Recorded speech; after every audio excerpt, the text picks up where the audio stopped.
لو عايز تقرب من ربنا وتغير حياتك للأفضل، اسمعني كويس. في 5 حاجات بسيطة لو عملتهم هتحس بقرب ما حصلش قبل كده مع ربنا. قبل ما نبدأ، لو مهتم تعرف أكتر، اشترك، اعمل لايك، واكتب كلمة الله في التعليقات عشان نكمل معاك. أول حاجة، الذكر كل يوم بقلب صادق.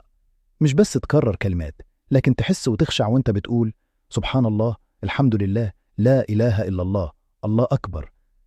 الذكر بيملأ قلبك نور وراحة. تاني حاجة، الاستغفار دايما. حتى لو ما عملتش حاجة غلط، الاستغفار بينضف قلبك ويغسل ذنوبك ويفتح أبواب الرحمة. تالت حاجة، الصدق مع ربنا في الدعاء. ادعي ربنا وانت متأكد انه سمعك، واطلب منه بصدق.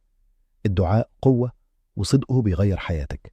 رابع حاجة، الصلاة بخشوع ومن غير استعجال. الصلاة مش بس واجب، دي لحظة بينك وبين ربنا. لما تحس بخشوعها قلبك بيرتاح وهتكون أقرب له. خامس حاجة، العمل الصالح حتى لو بسيط. ما تستهينش بأي عمل صغير، صدقة، كلمة طيبة، أو مساعدة لحد. كل ده بيجمع حسنات ويقربك من الله.